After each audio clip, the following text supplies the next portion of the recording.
As a social care program conducted by the undergraduates of Agriculture Faculty, University of Peradeniya, we have implemented RELI BIMEN SAMA BIMATA educational program to aid O-level and A-level students.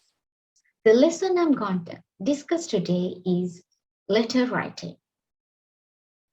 In any kind of English written paper you will face in the future, you will get a letter to write. It may be a formal letter or informal letter. In O-level exams, A-level exams, IELTS, or any kind of English paper you will get, you have to write a letter. It is a major component of a paper. So we'll see what is a letter first. It is the exchange of written or printed messages. There are basically two types of letters. One is formal letters and other one is informal letters. First, we look at what is informal letter. Informal letter is something we are writing for the people we know. We know, especially we are writing these informal letters to our friends, our family members, sometimes to your mother, father, and your classmates or something. The people whom you know. On the other hand, formal letters, you are writing to strangers.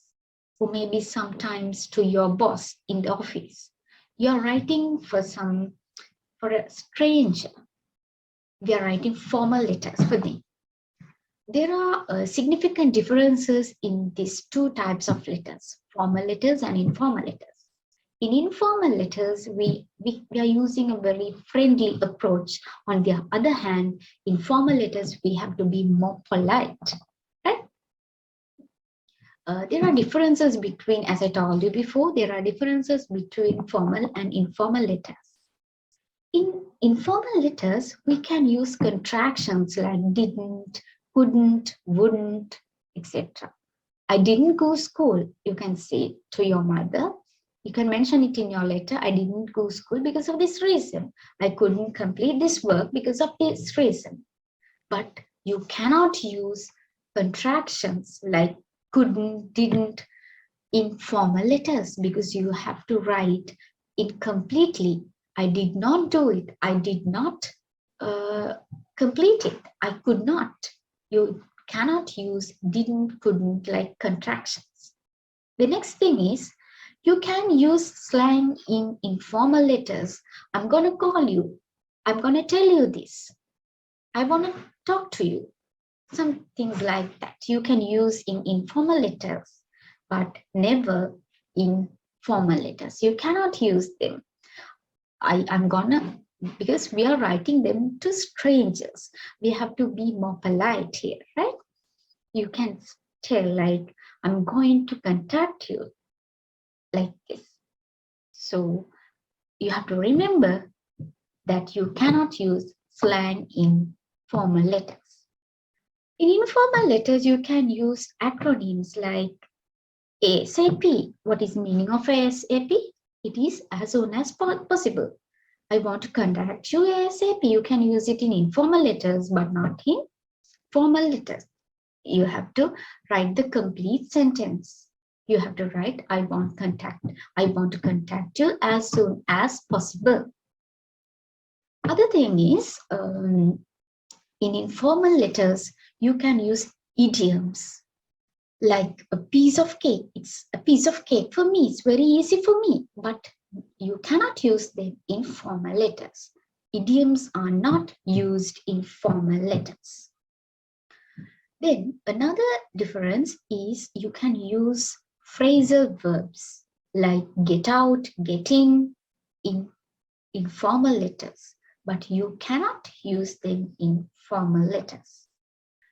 Do you know imperatives? What are imperatives? They are the sentences that starts with a verb like send it soon, do this soon. You are like telling someone to do this, not to do this, like that. Especially our parents tell us this. Our teachers do this work, complete the homework by Wednesday or Friday.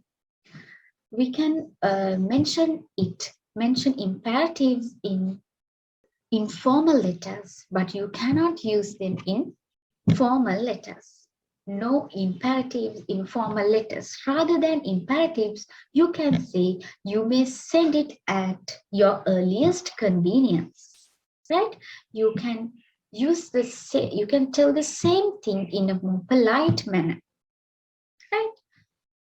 In informal language or informal letters, you can use very, really, totally, I'm really impressed. I'm very happy to tell you this. I'm totally upset now.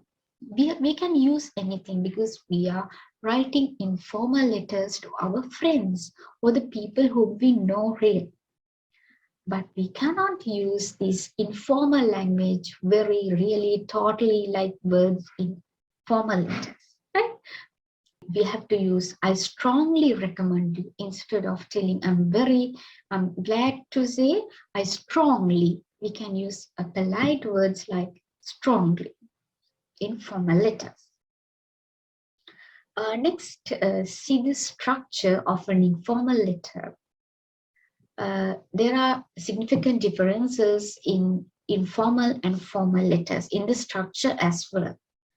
The first component of both the letters, informal and formal letters, is sender's address. We have to write it in the top right corner of the letter, sender's address, then date, and after that in informal letters we can use a salutation like dear mom, dear dad, dear friend, your loving friend, loving mom. You can use a salutation. It's a very friendly salutation like that. Then the letter body, and after that you can use the closure and sender's name. We will talk about this in deep in the next few slides. When it comes to the formal letter structure, there are some differences. We'll see. The sender's address in the top right corner of the letter, then address. After that, in the left side, you have to mention the address, receiver's address, but we didn't mention it in the informal letter. Then salutation. Then a new component is coming. It is subject, right? Subject. You have to mention subject of your letter. Then letter body. Letter body. Then the letter body comprises of three parts: introduction, content, and conclusion. Right? In informal letters, did we find something like this? No, right? We didn't find. But in formal letter, you have three components: introduction, content, and conclusion. Right? After the letter body, you have to use closure and name and signature of you. We'll see the differences in informal and formal letters when it's come to the writing the sender's address. Right? In informal letters, you can write your typical address like comma, using commas. As an example, Varsha Fernando, number 38, Main Street, Kalisara. But in formal letters, the structure is somewhat different. Usually, informal letters usually start with the designation, and after that you can write the address as usual. We'll see the example.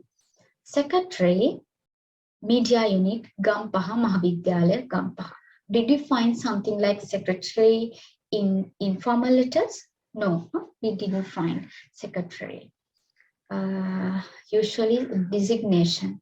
Designation we do not mention in informal letters, but in formal letters you have to mention the designation first. Secretary, president, treasurer, vice president, or anything, you have to mention it first. Next, we are writing the date. In both formal and informal letters, write the date as following. You have to write 2nd August 2022 instead of writing it like this. This is the best way to write the address in both the formal and informal letters. Right? Receiver's address. We write receiver's address only in formal letters. There also you have to start with the designation, the director, National Museum, Colombo. You have to mention the designation of the person who receives this letter, right? We are writing to the director, National Museum, Colombo. This is only applicable for formal letters. Receiver's address, we didn't find it in informal letters. When it comes to salutation, there are differences. In informal writing, informal letters, we can use dear mother, loving friend, dear Nipponi, or anything you can write. There are no restrictions like that. You can use any salutation you want, but when it comes to formal letters, you have to be more polite and you have to use a structure.